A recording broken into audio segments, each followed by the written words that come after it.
I've become pretty public in all of this space, and I've got a very clear idea of where I think it's going and how it's going to go. So I have my thesis.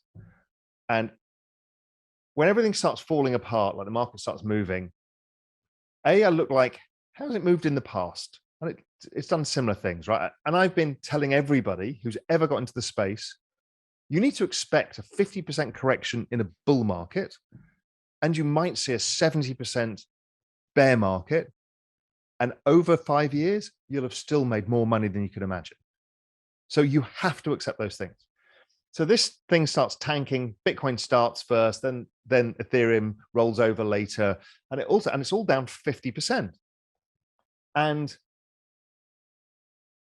I said, I've got this weight on my shoulders. I've got all of these people that have been following me. I have been telling them this, but it messes with your mind. And I pick out the one chart that matters to me, which is the adoption chart. Is anything that's going on with China and mining and this and that changing the adoption curve or not? No. So then, as you said, the relentless rise of technology continues. So la, la, la, I can't hear it. So I turn around to my wife and I'm like, it's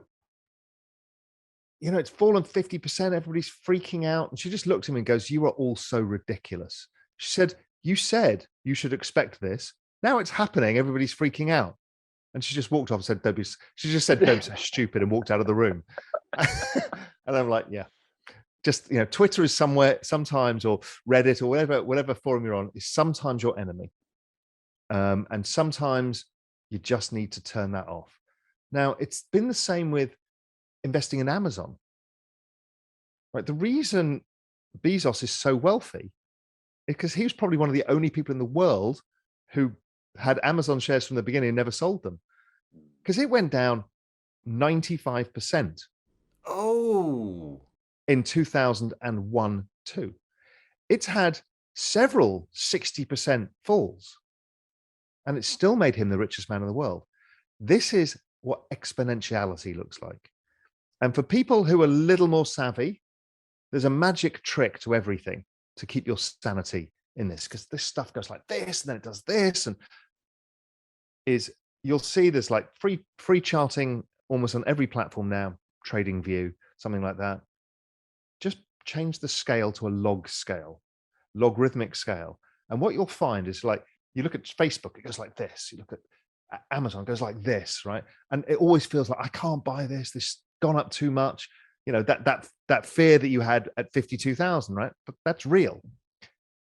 You change it to a log chart, and it's a beautiful trend. And you realize it's all noise. And yes, those movements can be 50%, 60%, but it's just moving in that lovely little trend.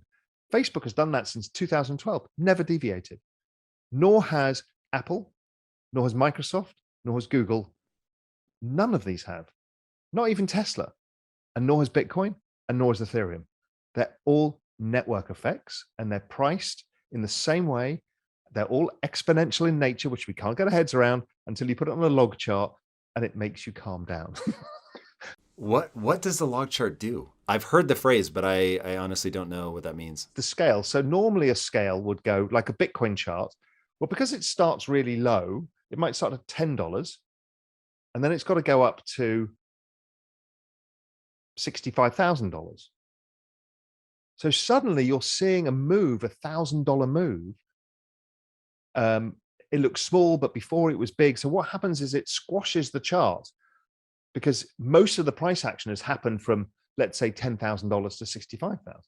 So you keep getting this, looks like this all the time. And so this is just by stretching out the timeline? No. So what a log chart does is change the scale, where it doubles every measure. So it goes $10, $100, or it goes 10x, let's say. $10, $100, $1,000, $1 million. What that little trick does is smooth out all of this issue.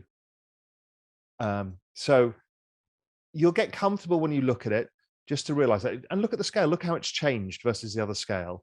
And you'll see from that, it basically compresses all of this. It's the same as if you used percentages, because a 5,000 point move now in Bitcoin is not the same as a 5,000 point move when it was at 5,000. It would have been 100%. And now it's not. Now it's like whatever it is today, 10%. So it's changing that. And that really, really, really helps.